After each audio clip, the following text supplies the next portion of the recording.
So, I assume that we are now online, and I'm very happy to introduce a distinguished group of experts here in this online debate on renewable energy and renewable energy policy and the way forward.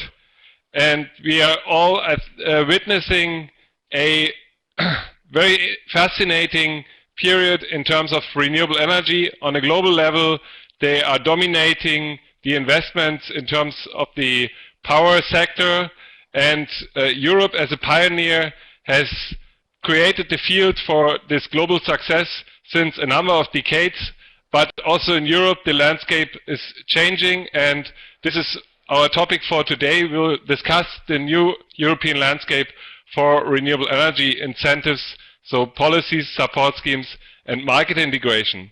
And I'm very happy to introduce, as I said, a very distinguished number of experts here, starting with Dörte Fouquet, who is since 2010 partner with BBH law firm, and before she was also partner of the law firm at Kubier. And I think I don't have to say very much about Dörte. She's known to everybody in the field in Brussels, in the field of energy and particularly renewable energy. Also Jérôme, who is manager for European electricity markets and independent consultant for EFET since 2012, and a in-depth expert for the energy sector and in particular the energy markets and with respect to renewable energies. Third, Allegra Selvaggi. She is regulatory affairs specialist and responsible for environment and low carbon policies at ENEL, and furthermore she is a member of the renewable energy working group at Euroelectric in particular, and for example at the Global Sustainable Energy Electricity Partnership. And last but not least, it's my particular pleasure to welcome Paul van Son. Paul van Son is a really long-term energy expert, energy manager, and has experience of about 35 years, and he has built up the Desertec Industrial Initiative and is currently working still in the MENA region and is driving renewable energy projects forward on behalf of RWE and still DRI, and has been president of EFET for quite some time, and is honorary president of EFET. So what is our main question today at this point in time? I think we are in a moment where we have a successful renewable energy directive for 2020. It works. We are on track with reaching the member state targets for the great majority of member states. We are really on track for the national targets. We have a target of 20% in final energy, which means about 35% in renewable electricity. So by the year 2020, we will have roughly or more than 1/3 of electricity from renewables. Besides that, 10% renewables in transport. We have agreed in Europe on a 2030 target of 27%, which is binding at the European level. It is not binding at member state level as the 2020 target, and but it gives investment security also for the decade after 2020.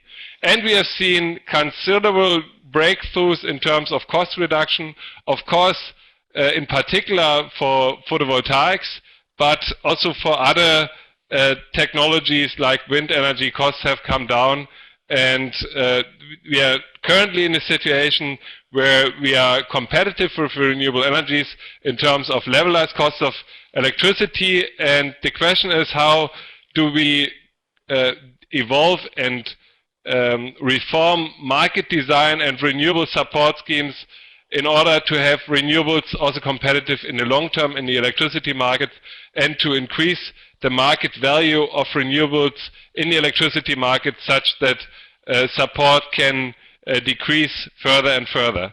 And the current situation of market design, market integration and further development of support schemes is somehow also influenced or strongly influenced by the state aid guidelines for renewable for environment, which concerns also renewable energies, where in particular 4 requirements are part of the state aid guidelines. First of all, member states should reform their support schemes from feed-in tariffs or from fixed payments to premium payments, where the electricity market price is an important element of the revenue stream.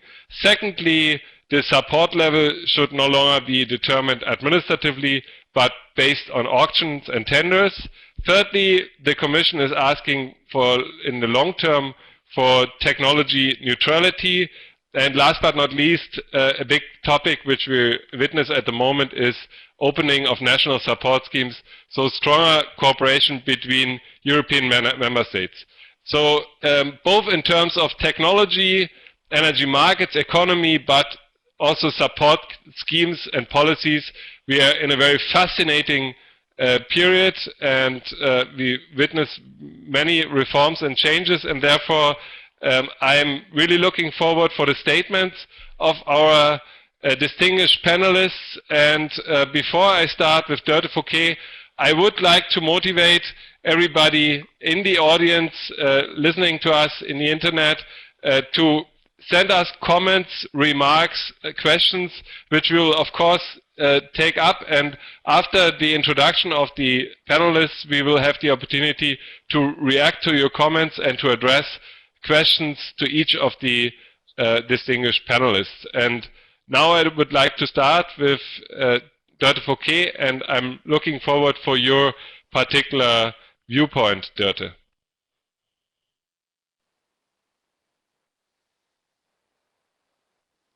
Can you hear us?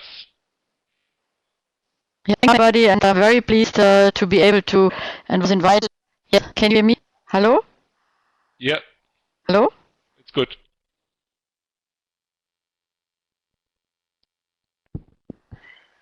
Maybe she put me. Hello? Thanks to the Florence School, and thanks for the introduction, the overview by Mario. I look a little bit from the point of view of somebody in 1991 in Brussels on the issues of energy systems. And I have to say, first of all, when we still have the current Renewable Energy Directive 2009-28 as our guideline, and it has to be observed still, and despite the hope, and I think it was correct, that many member states will reach their target, there's also still a lot to be done. And we do have a lot of undercurrents on the member states level, with changes in their support mechanism, which disincentivize immediately the quest for putting projects in that respective country. So we all know the situation in Spain, we know Greece, we know Bulgaria, Czech Republic, and so forth. So there is a big insecurity in the market by investors, which can be seen at the level of numbers of cases before international courts of arbitration under the Energy Charter Treaty, and it can be seen also in an interesting path for reaction from the European Commission in view of these specific cases. So that's legally very, very interesting. But maybe coming back, so I think one of the learning experiences from the last decade is that the most important thing we need in order to have policies and incentives is to have stable targets in the European level and in the member states level. And as we all know, so far we do have the binding targets on the member states level, and as Mario said, that has gone away. In my point of view, what we now have is a certain limbo with this fairly unimpressive new target, where at least countries like Germany and Denmark, you can hear echo from the government saying this is business as usual exploration. So if we do just a little bit more, nobody needs to do another effort, and that will have immediate effect on the regulatory field and on the wish to promote renewable energy. That I see also, and I come back to that now, is that despite the directive, which so far leaves the authority over the support mechanism into the respective member state, we face a situation where by a coup de frappe, or how should I say, the Commission, DG Competition, came up with the state aid guidelines, which are not a law or legislation by itself, but in effect is amputating the discretion of member states. So we can argue when is a good time to change, and I come back in a minute on the regional cooperation quest and all that good stuff, but it remains at the moment a fact that soft law mechanism has, as I said, amputated the directive, and that is a thing where I am, as a lawyer, quite preoccupied with, and I don't think that was the right way to go on. We do have cooperation mechanisms in the directive. They were not used. Many reasons, we can discuss them. Some, they should be used better, especially the regional cooperation. And when I now see what will happen in the next years, it will probably be that those countries who are far advanced in having a lot of renewables in their system, and like Germany are looking for a complete renewable-based system by 2050 in electricity, we now face a situation of different speeds and different needs. We have member states now who are much more in need with their surrounding countries and on larger regions to integrate and to change an energy system. And I think the Commission did a very good work in coming up with this consultation on energy market design. We can go into that later in detail. But one outcoming from the state aid guidelines, which I think at least needs careful analysis, is now that the auctioning models are introduced, and it needs to be seen if they are really the more efficient modules, if they are really helping to bring prices faster down than well-designed feed-in mechanisms. And the third is also, do they really respond to the to this new world of small and big actors together, whereas the biggest actors in many countries, the incumbent industry, was a bit low on the uptake to enter this segment of renewables. So I think we have a very mixed bag, and I fear a little bit that since the European Commission had to kowtow a little bit in no longer being able to press for binding targets up to 2030, that she also lost a little bit of convincing power for the next years to come, in a situation where we do not have an overwhelming positive European attitude in some member states. So maybe what I would also discuss maybe later is how member states react to this fringe situation that you do have an overcapacity still in most of our electricity markets in Europe, where you have thanks to priority access on dispatch, where you have a prime situation for renewables to enter first, but we have too much load, let's say, in the system, and too little willingness to say goodbye to old capacity, and that is a further very, very difficult element the grid operators and everybody has to cope with. And as a last remark, capacity markets as a way to fuel prices and to enhance security of the system are in my view, in most of the applications so far, rescued in disguise, and so have to be looked at, and the Commission does it. Also, some of them do not respect the new world of demand-side management as a mean, for example, to security of supply. Maybe this was maybe a bit fast, but that would be my first. This wasn't too fast. I think it was just perfect. It gave us a very clear position and also pointed at challenges and problems. Clear position with respect to the state aid guidelines, to the Commission proposal on market design, and also to some critical situation in individual member states. I would directly hand the microphone and the floor to Jérôme Lepage, who will give us probably a bit different position, perhaps from the perspective of EFET, or of course your personal position, of course. Thank you, Mario. Good afternoon, everyone. I think when we're looking at the state of renewables and their financing right now, one thing that needs to be mentioned first is the role of the ETS in all that. So the emissions trading scheme, according to the European Federation of Energy Traders, should really be at the center of the decarbonization efforts in Europe.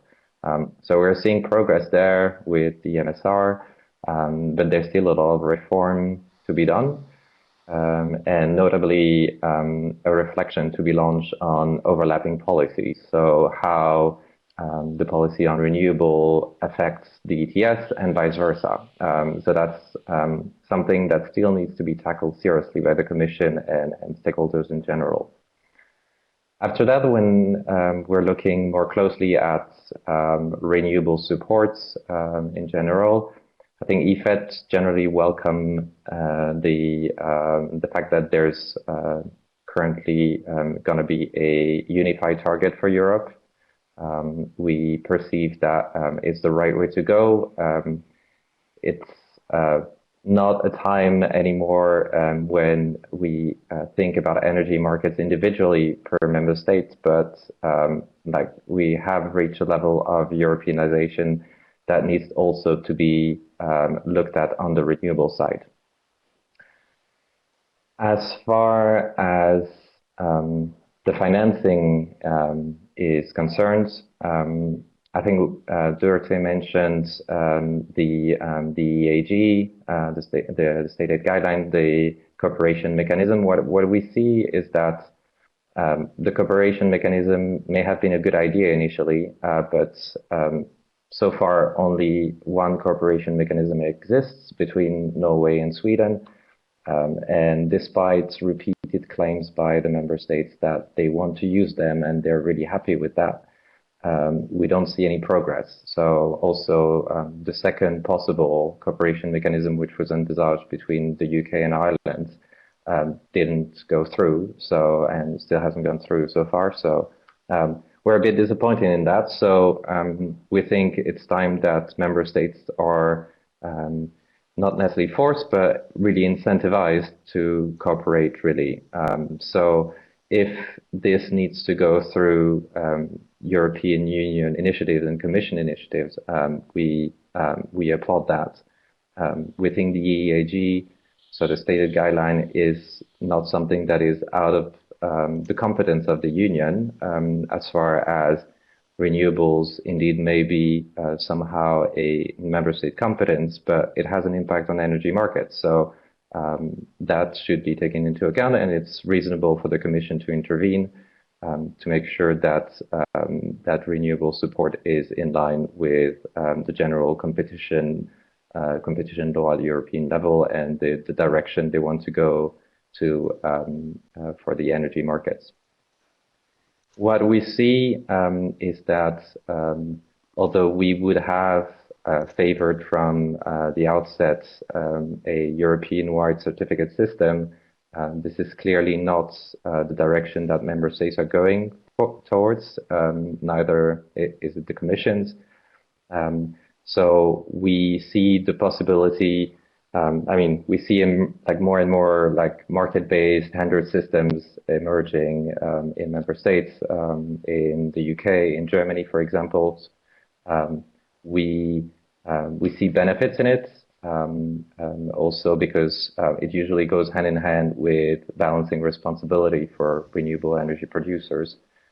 So according to like from a trading standpoint, this is something that is quite valuable. this also preserves the financial viability of renewable energy production that is currently not in the market, so to say.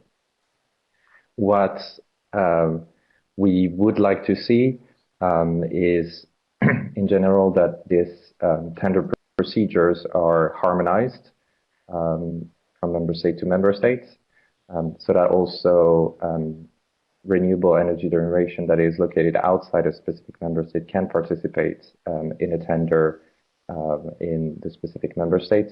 And also so that going forwards and looking at rather 2025, 2030, the possibility for an EU tender system is there for Europe. So we see that as a positive step. The exact specification of the type of tender, whether we're looking at a premium, at a two-way CFD, whether we're rewarding capacity or energy in renewables, that is still to be decided. But I think it's a good time to stop and get rid of the initial feed-in tariff system that was implemented in many member states, which had the advantage of helping renewables a lot, but also had damaging consequences on the energy market. So I think for many renewables technology, we cannot talk about nascent technologies anymore. So we'll need to move forward on that. And I'll stop there and happy to discuss further. Okay. Thanks a lot, Jérôme. I think you have excellently used also your 5 minutes. And I think I would directly like to pass to Allegra Selvaggi for a point of view from or to give us ENEL's position on the current and future framework for renewables. Yes, thank you very much, Mario, and good afternoon to everyone. I think that the most important issue is what Dörte was saying about the uncertainty for the operators in the market. We have decarbonization goal, and we have, as you already mentioned, a European target to be achieved by 2030 for renewable, and that means that we need renewable investment. And this is the most important question: how the market can ensure the development of those renewable sources.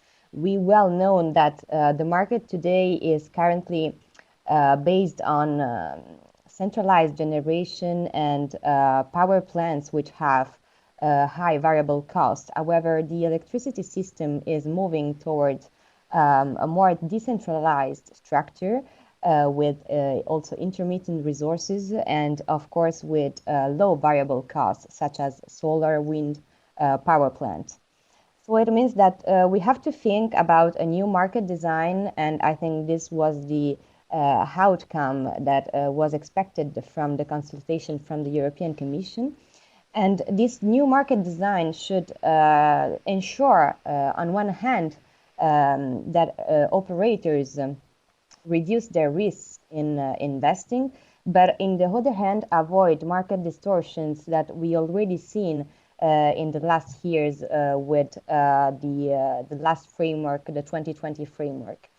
So we believe that we need a new market design that should be based on 3 pillars. The first pillar is the market should be based on long-term price signals. Investors need to have long-term price signal in order to reduce their financing cost and to hedge their price risk. Linked to this pillar, the second pillar is the competitive schemes. We already mentioned that in the state aid guidelines, we are moving towards more competitive mechanisms such as tendering that are able to minimize the distortions in the market. And we have already some experiences that show these results. And we believe that competitive schemes should be applied to renewable in order, on one hand, to reduce the risk for operator, for example, for non-programmable resources. A CFD, a two-way CFD could be introduced, such the one introduced by the UK, which seems to be a successful solution. And on the other hand, we have programmable sources that can have higher and higher distortions in the market in terms of negative prices, which could receive investment aid in order to reduce this distortion.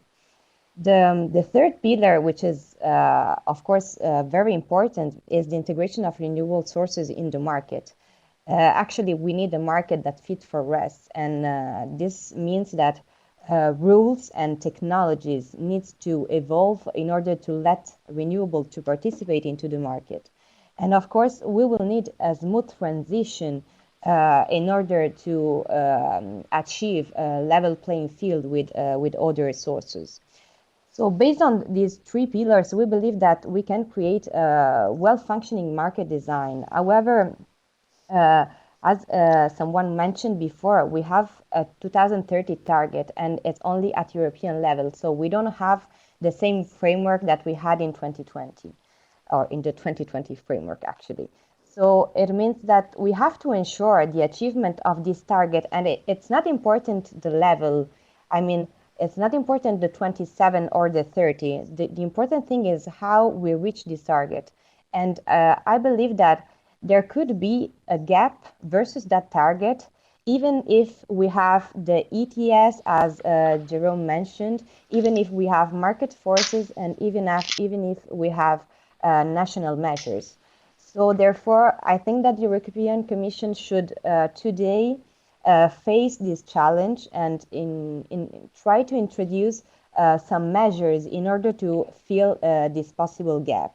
And this could be done by competitive tenders that could be made at regional level.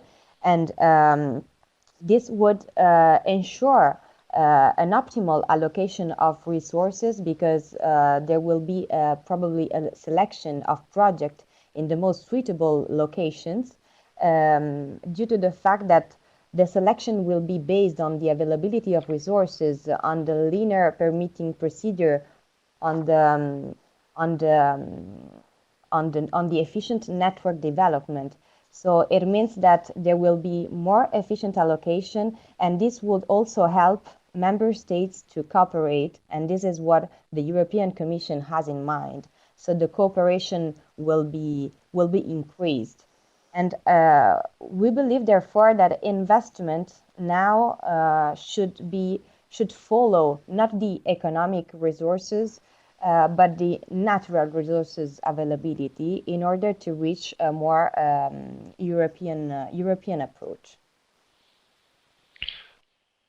Okay, thank you very much, Allegra. Was that your statement? Sorry? That was your statement? Yes. Thank you very much. I think it's very comprehensive, and I would like to thank you for really stressing the point that we need the right balance between long-term investment security and long-term power purchase agreements, and on the other hand, short-term market integration. And I think it's a good challenge how to integrate both. And you also mentioned the compatibility between ETS and renewables targets, as Jérôme did, and just would like to point out that which is often forgotten, that in the 2020 package, but also in the 2030 package, we have an integrated climate and energy package where the renewables targets were already part of the overall package, and therefore, as long as we don't overshoot the renewables targets, which is not the case at the moment, all of that could be anticipated by investors and market actors, and therefore I'm not so convinced, or I don't immediately agree that renewables automatically mean a distortion for the ETS, as long as everything is on track, which is, to my understanding, currently the case. But I guess Paul van Son will have a very distinct opinion about this as well, and as our senior participant and panelist, he has the last word, and I'm looking forward for that. Paul. Thank you very much, Mario. You're underlining the seniority, which could also be translated as the old dinosaur that also needs to be involved or wants to be involved in the discussion. Well, what we see is, of course, a lot of the complexity. This is not a simple subject where you can say, well, we have one solution for Europe and that's it, and now we are going to implement this. This is a struggle that we are working on for many years. There's also, don't expect from me today now one answer like this is what I see is the solution for Europe. We will never reach that either. It is Europe is not one country, is not one unit. No one knows exactly what Europe is, but Europe tries very hard to coordinate, to harmonize, to put things together. And there we also see the dilemmas of Europe. On the one hand, at the scale of Europe, the issue would be we have targets for renewables, we have targets for emissions, we have targets for energy efficiency, and so on. And then we try to get all the member states and other countries to behind this target and make it work. We share the loads and so on. But there's never one approach, there's never one clear picture what that would mean to countries. And each country, as you see, and we hear it also reflected in the speakers before me, have their own ideas how this go. Roughly, you can say there are two schools. One school which started with the strong promoter of the Germans, that is to support, or to incentivize, or to push for renewables and to bring it into a market environment, and just like that, like feed in a very strong methods, and it's very successful, by the way. It's not a bad methods. And there is another school, and you hear it very much in Jérôme Lepage. They come from a market side, and the market people see these renewables first as a strange animal. What is it? It is something that needs help.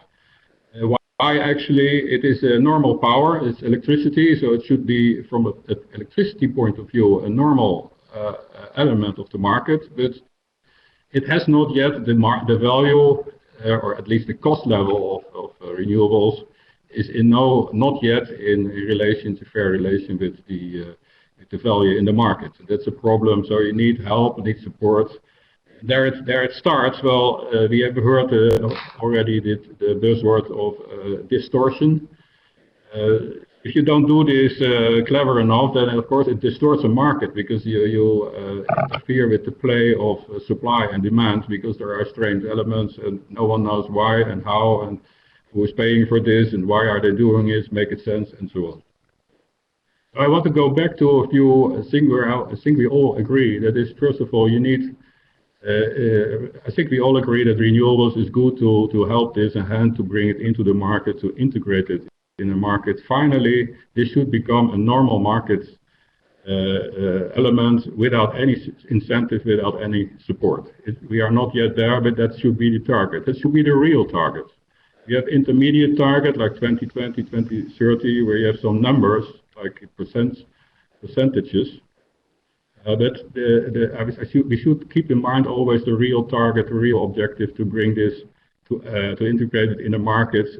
And that means from two sides. On the one hand, renewables should become as quickly as they can, and some renewables already are, a normal supply element in the market. And on the other hand, the non-renewables should not, in that sense, not be unfairly treated. So subventions or support or whatever old goodies that the non-renewables have should also be taken into account. So both sides should work as quickly again toward a competitive situation. Competitiveness. What we all would wish, I think, is that renewables become competitive in a market. Then I think all of you talked about market design. There I have a different opinion, and Mario knows this. I do not believe that market design is. We have all the elements in the market. In Europe is very well developed. There are very many instruments to make this a good market, to bring supply and demand on the intermediate level, intraday, next day, next week, next month, next year, and long term. Through market elements in balance. And renewables could play in that. There is no reason to see why there should be extra elements, but the fact that we talk about market design has to do with this intrinsic, this lack of trust or lack of stability in the changes that we see in the market. If we can get to more trust, more stability, and more understanding of the market elements, the market instruments, I think we have everything in place in Europe today. It's only like a little bit of help maybe for the renewables, but not too much, and then to bring it into the market to start analyzing better, like where are the real bottlenecks in the integration of renewables.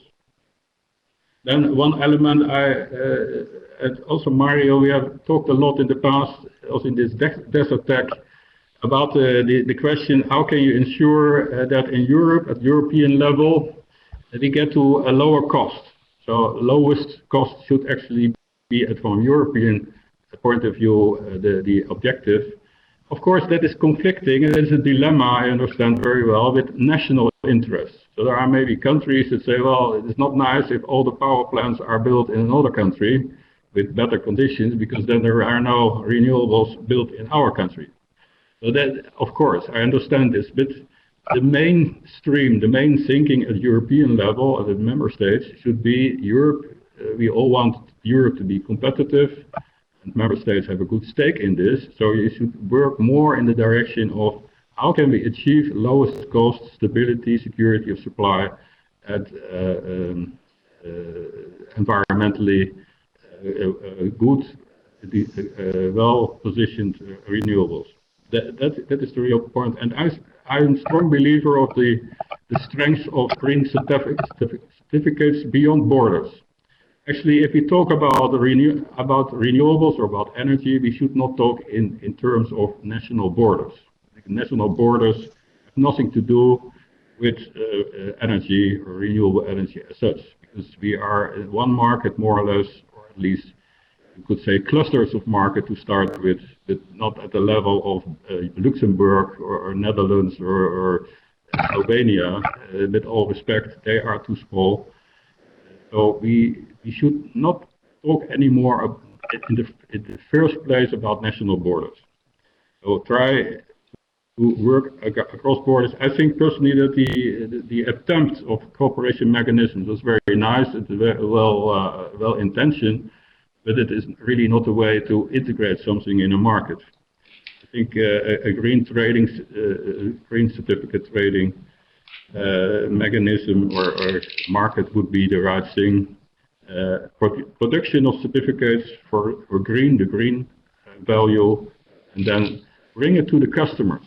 One aspect that I didn't hear from any of you is how can we bring the demand side into this market so that customers see the value of renewables, that they pay something for green power or they should get an extra or penalty for the non-green power, so that green power becomes more attractive, so that the customers are asking, are buying this green power elements. So this is important. Then if you talk about Europe, Europe has also neighbors, and I'm very well aware because I'm now sitting in Dubai, or in the Middle East, North Africa. They have tremendous sources of very cheap energy. In Dubai, you can they produce photovoltaic energy during the day for 5 cents per kilowatt hour. And on the longer term, we should connect this, or at least we should avoid that in this area here, still fossil fuel power stations are being built, which is the case today. If we could connect the targets or the wish to produce renewable energy between Europe and this area here. So why should we pay the highest price for renewables in some places in Europe, and at the same time there are being coal plants built in countries in North Africa and in the Middle East? That's maybe not the best way to move ahead altogether. So that's about my input to the discussion today. Thank you. Okay, thank you very much, Paul. I think you gave a very clear position in saying that we had quite some success in renewable support in Europe, but now time is ready for more market integration and more European markets also for the green value in terms of green certificates, and yeah, generally that renewables should become competitive. But from an economic point of view, I think as long as we do have externalities, which I think is agreed, we have also justification for support, and as long as policymakers agree that we should have individual targets, which is the case until 2030, I think that is an agreement we can probably to some extent all have. And also Jérôme said that he could see the way forward in terms of European auctions for renewables, which also somehow agrees on the potential need for support in the future. From my point of view, a key element is how do we combine this type of market integration on the one hand, and then security and guarantee, like long-term revenue guarantees for the investment, which reduces cost of capital, and market integration on the other hand. And I think, yeah, the Commissioner has made some good proposals with the communication on the market design, but maybe coming back to the question regarding the state aid guidelines, I think we all addressed the issue of opening, of slowly opening national support schemes, and the question is how quick that should be done. If we open very quickly, then we could have the situation all renewables are installed in one country at the best locations, and then of course we run into the question whether to have hotspots which reduce acceptance but also reduce market value in these individual countries which would attract most of these investments. And so maybe my question back to you, I don't know who wants to start, is to see like what would your perspective be your perspective on the speed in which we open national support schemes. And then I will also address some of the questions coming from the floor, and which were very specific in terms of the 2020 targets and also 2030. Maybe you want to go, Dörte? Well, it doesn't. Maybe very briefly, these yeah, on the support mechanisms development. I think when you have comparable situations in two countries, you may well think about putting things together. That's the thing. Only the reality is quite differently. Even in the only alluded joint support mechanism system between from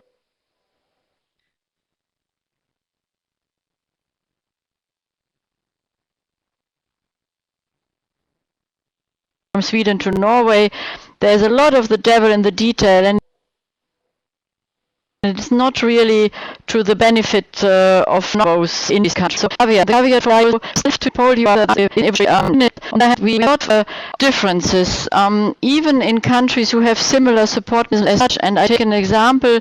I take the level of the part of grid fee on your bill, and the composition of the grid fees on the DSO level, for example, versus the renewable power production is to the best in some countries really a bit blurred to identify different example to management in situations of stress on the grid and the system. I could again quote Germany and Austria of a complete different approach, and you could continue with the list. You could think about, before we do a joint support mechanism, shouldn't we rather think in larger regions and a better interconnection between them, a better role of the respective could we have a regional TSO which is stretching into both countries? List of things we have to consider first, and then maybe in the end it's not even that important to have a joint mechanism, because you will come up with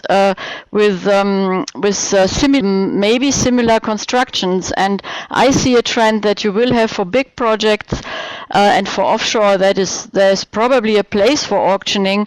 But on the other hand, in countries like Germany, the beauty was always in the success was always by an enormous number of small and independent producers and cooperatives. And at the moment, especially in Germany, it's quite up in the air if, with an extended auctioning, for example, into wind, they will maintain the possibility under the state aid guidelines for 7.7 megawatt, for example, to be kept out of auctioning system in order to allow what the Commission wants to have a more say for the prosumer and for the local level. So I wouldn't, for me, it's not a myth to have a joint system, but before that, there's a lot of hard work to be done. Okay, thanks a lot, Dörte. I don't know, Jérôme, did you want to say something? Otherwise, I would just give the floor back to Paul, because this combines very good with one question from the audience, where the question is to Paul van Son: do you think that guarantees of origin and possible extension to the GO on the electricity generated from all energy sources could bring more awareness to the customers about the value of renewables? As you mentioned, that awareness is missing. So the question whether the big European green certificate scheme is the awareness facilitator for the renewables in the long term. Yeah, I think so. I think this is a very important point. It's actually, Europe has citizens, and in the whole debate, I never hear anything about the citizens. The citizens in Europe are not really involved in all this. They hear something about green energy, but they don't know what it is. In some cases, like in Germany, they can buy eco power or green power, but it's very obscure. It's not so very clear what it is. That's a pity, because we should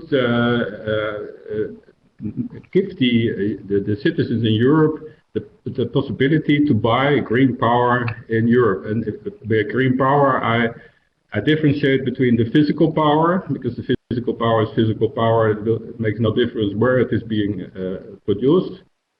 It is about the fact that somewhere in the European system there is some installation that produces green, at least the green certificates, green power.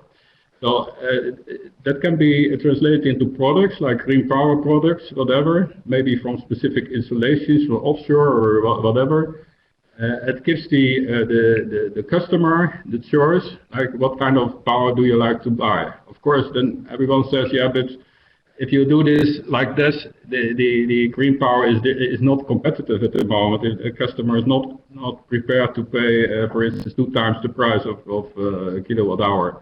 Of course, and that is the other subject that Mario mentioned, not so explicitly, more indirectly, the fact that there are a lot of costs not internalized. So if you would be able to shift the extra cost for green to the cost or prices for the non-green that are not internalized total prices, and you could make to the customer green products competitive. So if you would do this, we have seen this in some countries, like in the Netherlands, or already 15 years ago. You see that the customers, of course, then would select green power. It's about the same price. So I would, and I did plead for this for many years, but I know that in Europe this is very controversial, and it's not well understood even. Through certificates, you could then, stepwise, also make sure that the best or the cheapest sources of energy, green energy, would be tapped, and not that, for instance, non-renewables or the non-renewable energy will be built in the wrong places, like coal plants in areas where you have fantastic sunshine or major wind. Okay. Yeah. Okay. Thanks a lot, Paul. I have to mention some skepticism with the fact that we can have like green power only by voluntary willingness to pay, and that that would be sufficient. I think we have quite ambitious 2020 targets, and also the gross expansions we need for the 2030 target are quite ambitious. And the question is, what happens if the voluntary willingness to pay is just not enough? And well, of course, to be honest, one has to say that in the Netherlands 15 years ago, the opening of the green certificate scheme attracted mainly depreciated large hydropower from Scandinavian countries, which was, of course, at very low cost. But what we really need for long-term emission reduction targets is new investments in technology. The company I work for only produced it in the Netherlands in those days for political. But of course, very important. If you start with such a system, then you do not give freebies to existing installations. That should start with only new installations. Otherwise, it would not work. Then you get what you mentioned. What happened in the Netherlands, but the problem with countries that come up with innovative ideas that do not fit into the total European market, of course, run into these crazy things. That is clear. So if we talk about this, my idea, that doesn't mean that we are only, I'm not so unrealistic that I think that only wind power and solar can bring in a couple of years all the power for the power supply for the customers in Europe. Of course not. This will go in steps, and that goes through price mechanisms. Yeah? If there is no green anymore and not available, then of course this cost increase or the price increase, supply and demand. Okay. Thanks. I don't know. I think Jérôme dropped out. I wanted to give the floor to him for the next issue, but then maybe I continue with one other question from the audience. It was asked what happens if member states will not reach their 2020 targets. So what are the tools of the Commission if individual countries do not comply with the targets established? I think this is a clear question to the lawyer. Yes, the Commission, that is a good question actually, because we had that before when we had the Electricity Directive for Renewables, the 2001-77 directive, where the Commission found out that member states were a bit slow in fulfilling the indicative target at that time. And when we discussed this directive, the Commission was very strong during the legislative procedure to say we go, as soon as we see that the interim trajectories are missed, we will go immediately into infringement procedure. And what does that mean? That is very simple in a way. First, there's a negotiation between the member state to do better, to adjust their national program and so forth. And when the member state does not come out of that, the Commission can go to the European Court and start the legal infringement before the court. In the same time, after some reforms, the Commission can already ask for some fines. And they very briefly, there is like a scoreboard in relation to the GDP capacity of the given country in infringement. And if the court would say that there is infringement, and then the court would say that the Commission in a way picked the right fine and can give these fines, which are often daily fines, and until the situation is healed. So that can be a sharp weapon only. There are two caveats. One is it is still extremely long. I think there was statistics between 4 and 7 years. So if the Commission would start infringement in 2019, we're almost at the end of the 2030 period before there would be something biting. And the other thing is, I can again, like in the old days, that those infringement procedures would be forgotten and would not be even started. Okay. Thanks a lot, Dörte. And I would just like to continue with one other question. I think I would like to address it to Jérôme and Allegra on now the big topic, combining it to the big topic of market design, whether market design talks are a trap by utilities to get capacity payments for legacy plants like coal and nuclear, and what should be done in the fourth directive to avoid such traps in order to have a level playing field for renewables with conventional plants. I don't think it's a trick to get capacity payments. I mean, EFET in general has never taken a position for capacity payments. We think it would be wrong to argue for the integration of renewables in the market and at the same time argue for capacity payment for like fossil fuel generation or nuclear power generation. So this is definitely not the point.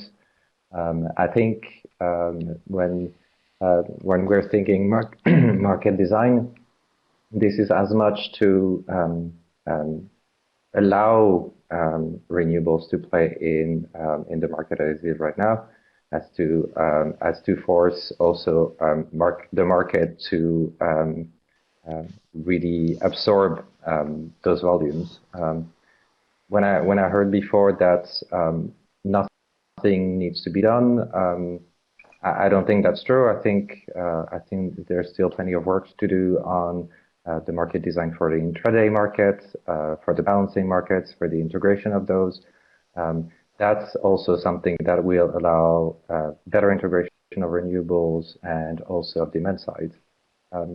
One point maybe on customers, because we talked about it before. I think indeed the green certificates idea, I think ultimately will be the right one and will help allocate costs in the best way and really push customers to get involved. In the meantime, we also need to be pragmatic. So that's why I think really those market-based tenders are a good way to go for Europe and ideally at EU level. The risk right now that we're perceiving is that in countries like Germany, where more than 50% of your bill is energy costs, it's not energy costs, I mean, it's grid tariff, taxes and levies, and more people will get off the grid. So that's no problem once everybody's off the grid, but in the meantime, this will really increase the socialized costs for the ones who remain on the grid. Thanks. Maybe my last question to Allegra, or just handing it over and maybe combining it with the question, you as the big investor, you should have the final voice in saying what you really need at the end of the day to make the investment happen that we all need to reach our targets. But actually, as Jérôme was saying, is not a matter of renewable, it's also a matter of conventional generation. I think that we need long-term signals also because we have to disinvest power plants. So what we think is that the best way to achieve, on one hand, the renewable target, and on the other hand, to disinvest also and to invest in conventional generation, the long-term price signals are the best way. And we believe that, for example, in Italy, we have reliability options, which are mechanisms that enable the participant, the power plant, to securitize their revenues through an auction mechanisms. So we believe that the combination of those instruments could be the right solution to achieve the decarbonization target. We have to have in mind that to achieve those goals is not only to invest in renewable sources without thinking about the cost for consumers, the cost for the system, and the way these investments are incentivized. We have to think also about which will pay for this cost, and we have to have in mind also how renewable sources can be better allocated in Europe, so having in mind a European approach. Okay, okay. Thank you very much, Allegra. I think we are more or less at the end of the time. If there's one lesson learned from this debate, then it is that 1 hour is definitely too short. If that should be repeated, we need really more time because it's such a complex topic. Paul van Son has indicated that we really talk about high complexity. From my point of view, I would see the conclusion that we need to combine investment certainty, flexibility, and European thinking in terms of the further development, and we are now just starting the process of negotiating and discussing the policy framework for the year 2030, and I think it will continue quite intensely also in connection with the market design framework and the Commission communication and legislation, and therefore I would like to thank you all. I would thank the participants for the questions, and I would like to apologize that of course we couldn't address all of the questions, but I think there will be the opportunity to come back and somehow discuss or finish this discussion at another occasion. Thank you very much, and if there's anything you really would like to add, this is your chance. Otherwise, I think we would close this debate. Just thank you, Mario. Okay. Thank you. Thank you. Thank you very much.